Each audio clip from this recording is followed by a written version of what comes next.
sister copied the way I dressed and then accused me of imitating her. The first time my sister accused me of copying her was in front of the whole family at Christmas dinner. I was wearing a fitted red dress I had bought weeks earlier, and when I walked into the dining room, she was already there, wearing the same dress, same shade, even the same thin gold belt. She stood up, looked me up and down, and said with a venomous smile, "Copying me again, huh?" Everyone laughed, some awkwardly, others amused. I stayed silent, knowing there was no way to prove I'd had the dress first. That was her specialty, getting ahead of my reaction and making me look like the guilty one. She'd been doing it since we were teenagers. If I showed up at school with a new jacket, the next week she'd have an identical one, and then she'd tell her friends that I'd seen hers first and copied her. Sometimes she'd even convince my mother to buy her the clothes I already owned, slightly altered versions only to accuse me anyway.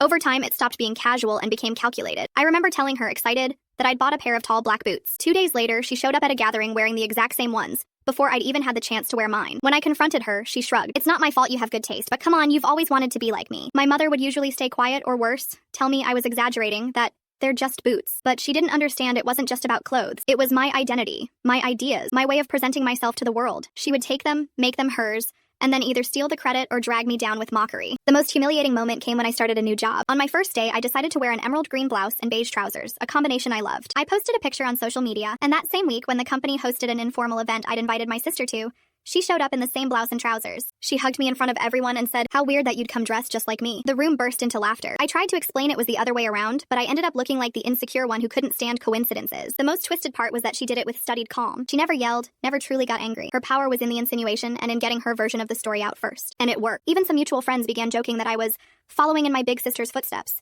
even though she was barely a year older and had spent her whole life absorbing what I created. I started hiding my purchases, never showing her photos, making excuses not to see her before wearing something new. But it didn't work. She seemed to have a radar for whatever I planned to wear. Once, I left a brand new skirt ready in my room for a date. That afternoon, before I could leave, she sent me a selfie wearing the exact same skirt. I still don't know how she did it. I decided the only way to stop her was to be unpredictable. I changed my style, tried combinations I'd never worn, even dared to wear things I knew she didn't like. For a while, it worked. She seemed to lose interest until one day I saw a post of hers on social media. She was wearing my new style, even the exact pieces I'd bought weeks before, with a caption that read, "They say imitation is the sincerest form of flattery, but not everyone can pull it off." That day, I realized that no matter how much I changed, she would always find a way to claim my image. The worst was when she convinced my mother that I was obsessive and imagining it all. I confronted her one night at our parents' house. I told her I knew exactly what she was doing, that it wasn't a coincidence. She looked at me with a calmness that chilled my blood. "Maybe if you were more confident, you wouldn't care if we matched," she whispered. "But you like to think you invent things. I just do them better." I was speechless. That night, I knew she'd never admit it, because to her, it wasn't a game or a joke. It was a silent competition she'd been winning for years, not because she had more style, but because she had managed to manipulate the story so everyone believed her version. Since then, I've stopped sharing any detail of my life with her. No new clothes, no hair changes, no ideas, and although she still shows up sometimes wearing something suspiciously similar to mine, I no longer confront her.